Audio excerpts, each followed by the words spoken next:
Hey everybody. So today I wanted to talk about why I am selling the Fujifilm X-H2. As many of you know, the Fujifilm X-H2 is what brought me back over to Fuji after being with Canon for about a year and a half, 2 years.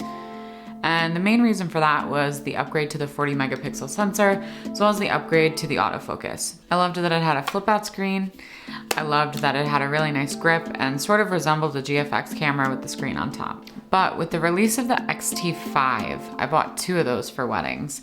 And whenever I went on a more of a portrait shoot, you know, when you're on a wedding shoot, you kind of just have the 2 bodies and you're like running and gunning. Whenever we were on a slower shoot, like a portrait shoot where you can kind of switch between bodies, switch between lenses, it's less urgent like a wedding where you need to be having the bodies on you at all times and shooting at all times. On a portrait shoot, I would try to use this. And I think what kept happening was every time I picked it up, I was like, wow, feels so good in the hand. What was so difficult was the switch between sort of the muscle memory that happens when you're using an X-T5, 2 of them, and then jumping back to something like this, where in order to switch the ISO, you have to hit this button and then use your scroll wheel in the front. I am so used to just grabbing a camera. I did this with Canons. I've done this with pretty much every camera I've ever owned.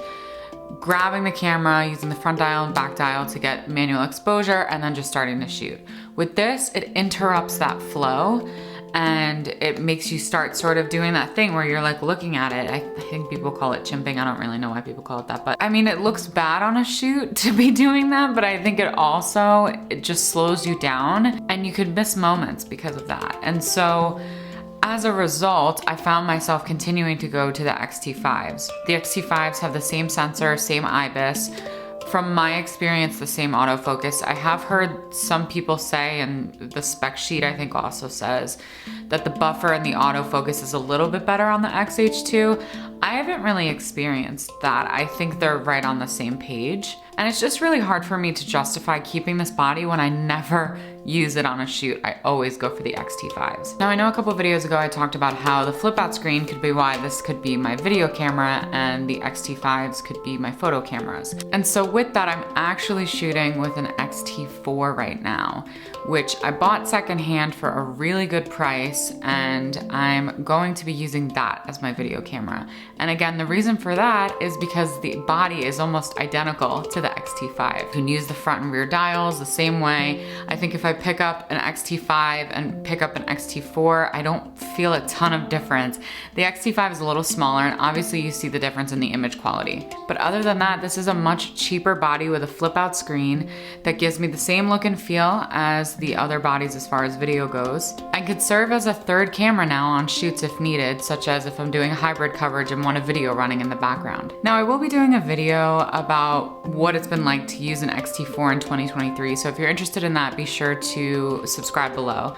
I think this kind of thing's sort of common with a lot of people like myself who are using these cameras professionally and trying to figure out what the best setup is. I will also be doing a video in the near future of my entire Fujifilm setup, all the lenses, all the cameras that I have, and that I'm using in professional environments.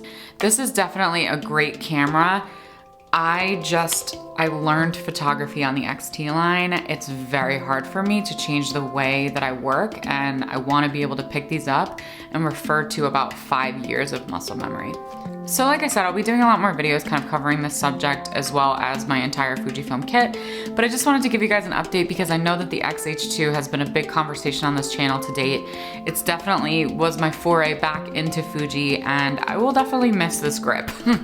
Other than that though, I'm very happy to be kind of sticking with this XT lineup and having a nice mix of bodies. I still have the X-T30 as well. So I'm thinking about doing a video of the X-T30 sensor versus the 4 sensor versus the 5 sensor, which I think would be really interesting. So if you want to see that, definitely leave a comment below. All right, I'll end this video before it gets too long. Thanks again for watching, and I will talk to you soon.